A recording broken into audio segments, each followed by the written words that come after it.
When a serious crime is committed and the police need all the help they can get, there's one group of people they turn to time after time. Expert witnesses are the golden thread that runs through cases that every single conviction needs.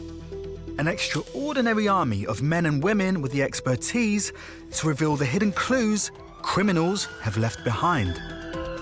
There are so many important pieces of evidence: paint evidence, glass, fibre evidence. They search harder and look deeper using the very latest techniques. If I can work out how old those insects are, that's going to give me the minimum time since death. This is the inside story of how science helped solve some of the UK's most complex cases. It really was becoming the last throw of the dice. Nothing's going to bring her back, but she'd had the justice that she rightly deserved. This is the story of the expert witness.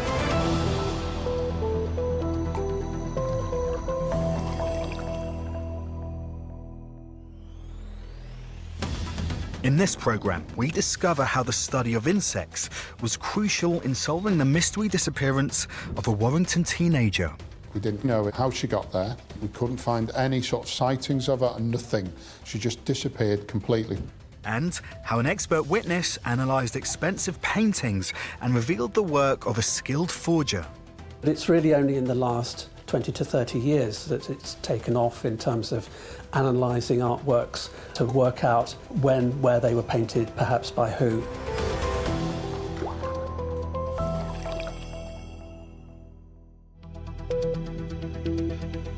If a body has been lying in an area for a long period of time, the chances are you are going to find insect evidence.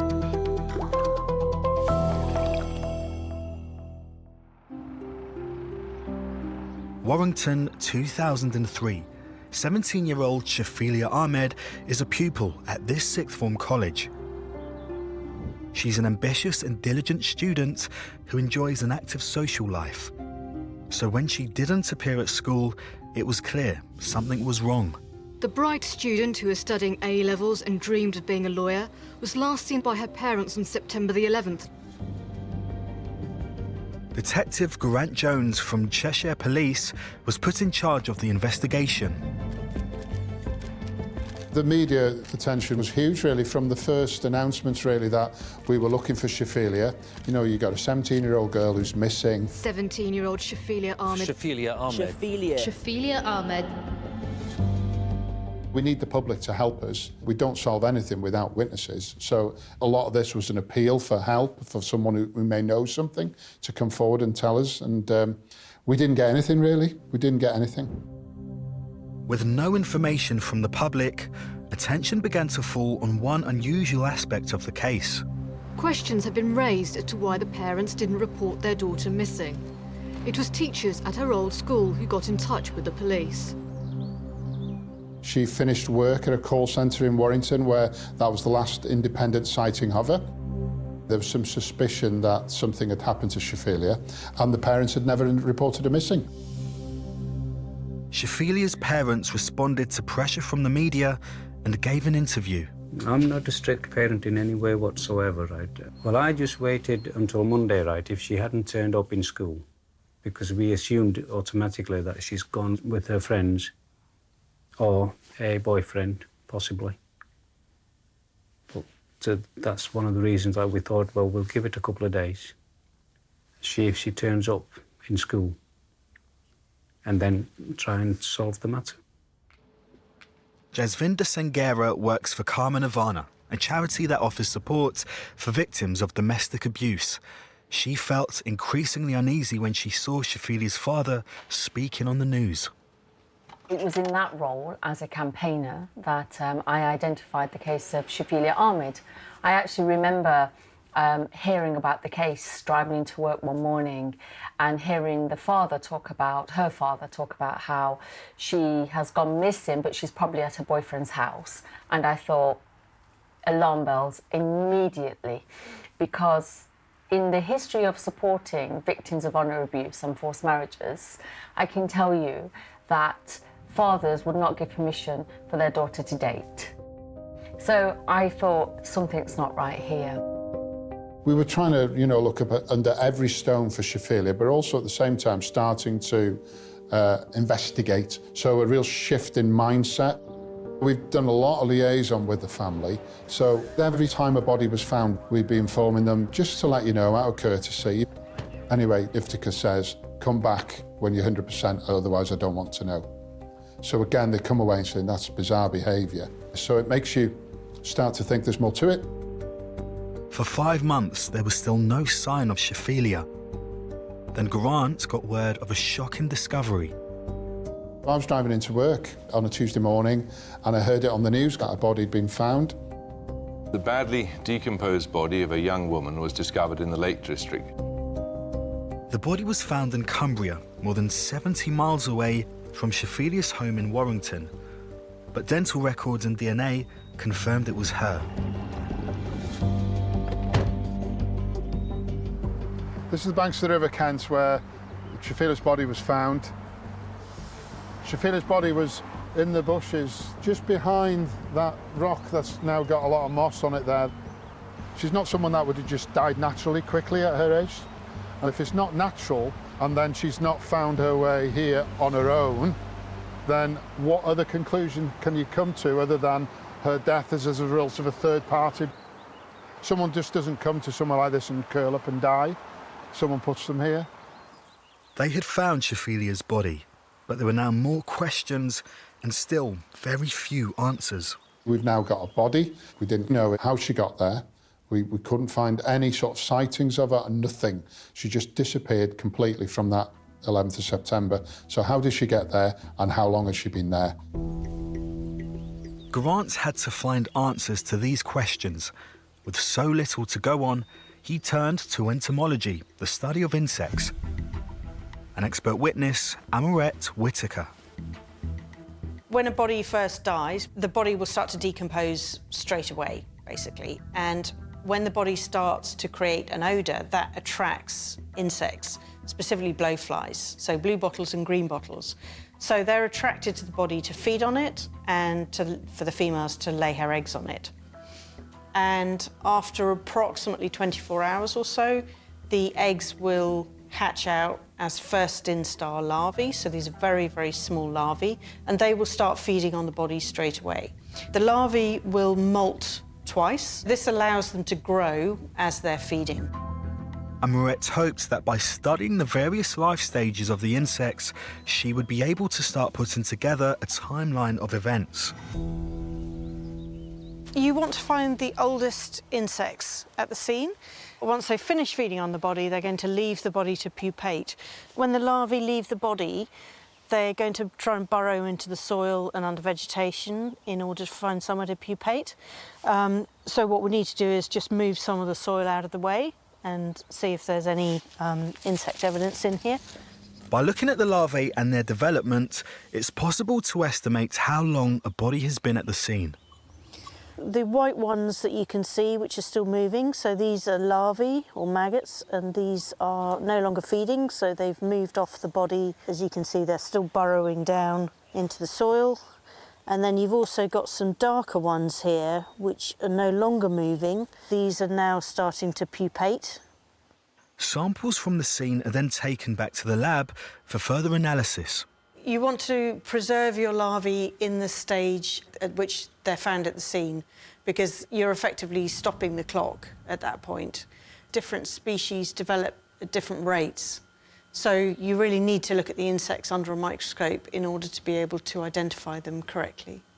Under the microscope, I've got some Califera vomitoria. So this is the species that was found in the Shafelia Ahmed case. So this is a relatively common blue bottle blowfly species. And these ones are active mainly from spring through to autumn. By examining the insects, Amorette could begin to determine how long the body had been lying in the field. But to get an accurate prediction, she also had to examine the weather. She could then scientifically plot exactly how long Shafelia had been there, almost to the day. The colder it is, the slower they develop. The hotter it is, the faster they develop. Because the insects were kind of in the later stages of development, they were already in the pupal stage. So they're quite a long way through the life cycle. And because the temperatures had been quite cold, that meant that it had taken quite a long period of time for them to get to that stage. So from that, I was able to work out that the insects had been laid as eggs on the body fairly soon after Shafelia had gone missing. Ahmed had found Shafelia had died and been left in this field around the same time as she had been reported missing. It was the breakthrough the investigation had been waiting for. By showing Shafelia was there soon after the 11th of September, it gives you a real opportunity to narrow down who was in her life at that period in time. And there was no one that we could find, really. Shafelia's parents were the last people to see her alive, and now they were prime suspects in her murder. But there were already suspicions about Fazana and Iftika's treatment of their daughter. Shafelia had been a victim of domestic abuse. She confided in close friends. She seemed to have quite a happy childhood, but once she got to sort of 13, 14, some pressure had been exerted on her, and certainly by the time she was doing her GCSEs, she was suffering domestic abuse. And she describes to her friends about, you know, getting locked in the house, about her mum holding her down, dad strangling her, all sorts of things going on. And that was reported. There was reports. The school really tried to help. Not much reported to the police. This pattern of abuse is all too familiar to social justice campaigner Jasvinder Sangera. She believes Shafelia's parents were punishing her for pursuing a lifestyle they didn't approve of. It is deemed shameful to integrate, it is deemed shameful to do a number of normal adolescent things as dishonourable. When I speak from personal experience, somebody who was born in the UK, raised within a Sikh family, I was taught that I couldn't do certain things because it was deemed shameful. So my parents would say to me, this is culture, this is our culture, this is part of our tradition, even part of our religion. And as a young person, I believed that because these were my parents. So only when I got older did I understand, actually, this is not cultural. This is not part of my tradition. It's important for people to understand, and especially professionals, that they deal with these issues as abuse and not part of culture. Following an inquest, the coroner concluded Shafelia had definitely been murdered. The conclusion of the coroner was that this was a homicide by hand of someone else, and he called it a vile murder. He also made a narrative around, you know, he believes that this death was a result of something close to home. Shafelia's parents strongly denied they had killed their daughter and believed they were under suspicion because of their race. Her parents claim that they've been treated differently just because they're an Asian family. They went live on television to say that the police were biased and they were using ethnic stereotyping, basically. Shrouded word for racism, maybe, or whatever, or accusing us of just stereotyping the family as people from a certain culture that have killed their daughter. As the news conference ended, Shafelia's parents suddenly appeared, unannounced. A solicitor spoke on their behalf. They strenuously deny any direct or indirect involvement in their daughter's untimely demise. If called upon to do so, they will not hesitate to defend their good and unblemished names in any court in this land. We don't believe that we've been treated fairly, but I'm as English as anybody can picture me, right? But obviously the police portrayal of me is different. When they accused Cheshire Police of being racist, they were hiding behind that culture, trying to use that as a reason to get the police to go on the back foot or to look the other way, to make them feel fearful that they were treading on cultural toes. And that is a real problem. Amorette Whitaker's evidence proved a time of death when only Shafelia's parents could have been responsible, and the investigation had found evidence of domestic abuse. But this wasn't enough to bring a prosecution.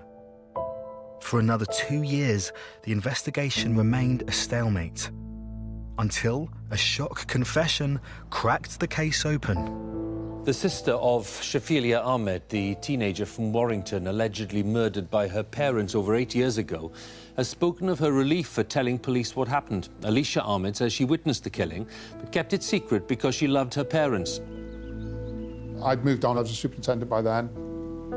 I had to step back a little bit and let someone else then bring the evidence through to court. Even though I was very emotionally attached to the case, another senior officer was then brought in, mainly to focus as well around bringing the evidence from her sister into court to bolt onto the pre-existing evidence. Shafelia's sister, Alicia, claimed she witnessed her parents choke Shafelia to death with a plastic bag after a row about how she was dressed. In August 2012, Iftikhar and Fazana Ahmed were convicted of their daughter's murder. They were each sentenced to 25 years. Without Amaret Whitaker's expertise, this case might have never made it to the courts. Normally, when you do a murder trial, you have a lineup of different experts, one after the other, going in to give evidence. With this, we had a pathologist and an entomologist giving evidence in Crown Court. And it became very important because we could put Shafelia there. We could put her at that scene, and we could put her there early on after her disappearance. It certainly shows the value of forensic entomology.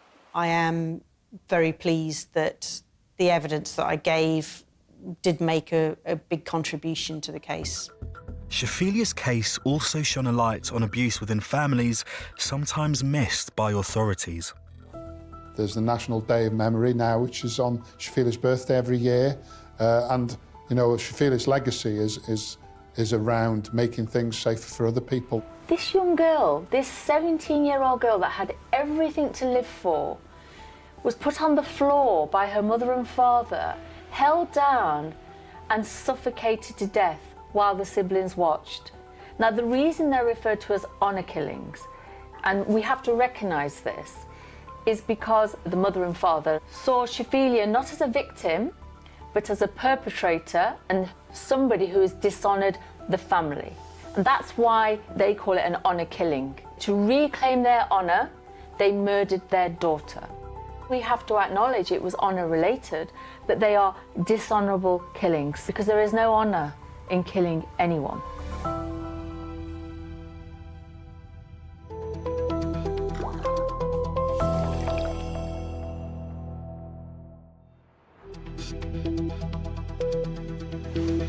Fraudsters and forgers are getting more sophisticated all the time, and more sophisticated in terms of the detail that they will go into.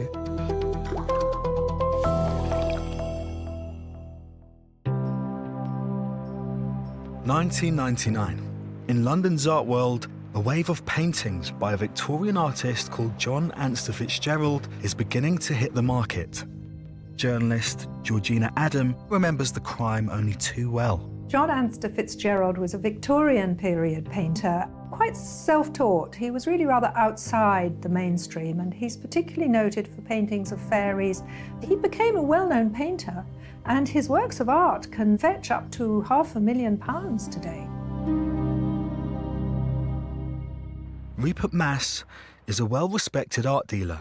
He was offered a painting entitled The Miser, apparently by John Anster Fitzgerald. I thought it was absolutely marvellous, called The Miser. And of course the fairies are stealing his money, it's his worst nightmare.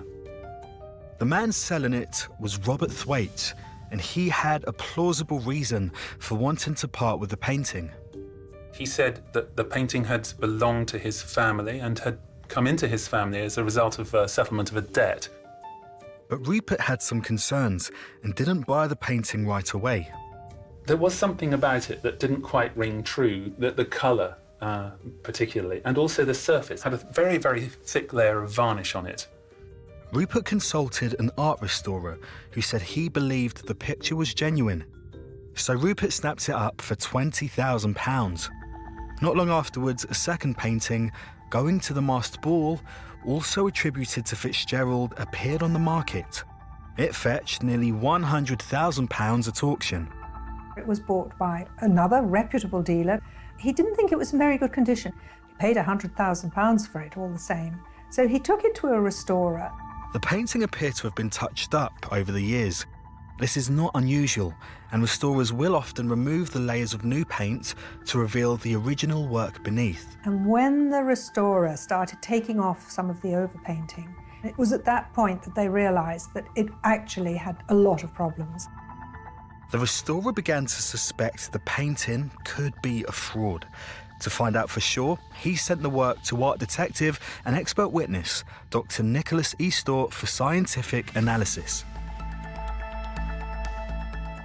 When you come to look at an artist, even if you haven't looked at them before, the range of materials are going to be dictated by the time and the place. By the time you get to the 19th century, when you have an artist like Fitzgerald, there's a big explosion in chemistry and systematic production of pigments that's using new kinds of technologies. Nicholas began his investigation by analysing samples of paint. He was looking for pigments that weren't used or hadn't been invented when Fitzgerald was alive. The process from here is a very systematic one. Sampling is done under a microscope because you can't take those very, very small samples without a microscope. We followed our usual approach and sampled lots of different colours, and we can see there's several sorts of reds and whites and greens. But it was the artist's choice of yellow paint that caught Nicholas's eye. John Anster Fitzgerald is known to have used a blend of pigments particular to his time. It's actually commonly called Naples yellow, composed of lead and antimony. And this was quite widely used in the 19th century as sort of a mid-yellow colour. But because of the cost of it, it became substituted later on by alternatives. Nicholas carried out a microscopic analysis of the yellow paint and spotted an anomaly. There was a nickel titanium yellow compound, which we were able to identify in one of the yellow colours. And this is a compound that was not introduced until the 20th century, well after Fitzgerald had died. On its own, this clue did not prove the work was a forgery. The modern yellow paints may have been added as part of a touch-up by a well-meaning restorer later in the painting's life. So Nicholas looked for further evidence of a modern restoration. We'll be examining it under ultraviolet light. Once we've done that, we'll start getting it under a microscope so that we can look in more detail at the surface to look for things like, has the signature been added? Sometimes we take x-rays of paintings and that type of thing to help us.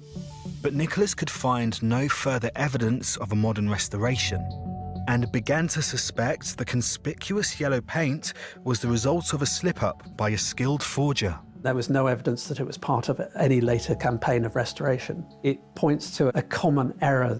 People go and try and find historical materials. They think they're buying one thing and they're actually getting another. But before he wrote off the work as a complete fake, Nicholas had one more examination to make. In this case, it's useful to be able to compare to the works of the artists themselves.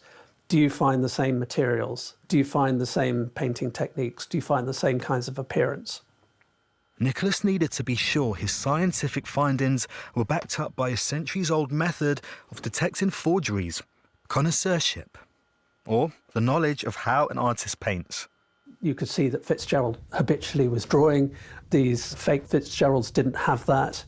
The genuine Fitzgeralds had these crisp details applied, and the fakes didn't. So you were seeing these concrete, demonstrable features of technique where they were quite different. Nicholas's analysis left him in no doubt. Going to the masked ball was a forgery, and it appeared the forger was still at large when a third Fitzgerald painting hit the market. This time, this was a fairy on a poppy. It was smaller. It had exactly the same problems, again, slightly suspicious circumstances of sale and the colour and the surface. The point was this time, when I saw that, I thought, this painting is wrong. Nicholas was asked to give his opinion. He immediately had concerns. The absence of the drawing, the diffuse quality of the paint, the absence of the kind of crisp details of Fitzgerald's paintings, that it was going to fit in most likely to the forged works. Attention now turned again to The Miser, the first painting bought by Rupert Mass for £20,000. A closer assessment of this work now revealed it too was a forgery. 3 Fitzgerald paintings, all forged. Police began an inquiry led by senior investigator Michelle Roycroft. She began with a call to the man who had sold the first painting, Robert Thwaites. He had an early morning call from the Art and Antiques unit, and very quickly we found his studio, which was in a barn at the back of his home address, and it was like walking into an Aladdin's cave. Thwaites was a graphic designer, but he obviously had another talent. Michelle found his workshop crammed with the tools and materials for forging artworks. There were Victorian paints, there were books including Eric Hepburn's The Forger's Handbook. There were pieces of cutting of old Victorian newspaper, and whilst flicking through one of the notebooks, I came across a photograph of a poppy, which was an exact match for the poppy which appeared in the centre of the third painting to come onto the art market, The Poppies with Imps and Fairies. It was clear to Michelle she was standing in a forger's studio, and clear that Thwaites had a lot of explaining to do. Incredibly, he confessed to forging all 3 artworks: The Miser, Going to the Masked Ball, and Poppy with Imps and Fairies. Robert Thwaites, who was in his 50s, and it's really a very sad story because Robert Thwaites had had a blameless life up until then. He was a graphic designer, but he was not doing well financially. He was in debt. He decided to forge these paintings in order to try to make some money, clear his debts. And he was, of course, a very talented painter as well. At trial in 2006, Robert Thwaites pleaded guilty to the deception and was sentenced to 2 years in prison. I'm proud of the work that we did. I would like to think that the evidence that we uncovered did lead to the admission of guilt in this case. The problem with forgery is that it actually corrupts art history as well. It's very bad from the public point of view because it undermines trust in dealers, in auction houses, and indeed in the artist's work itself.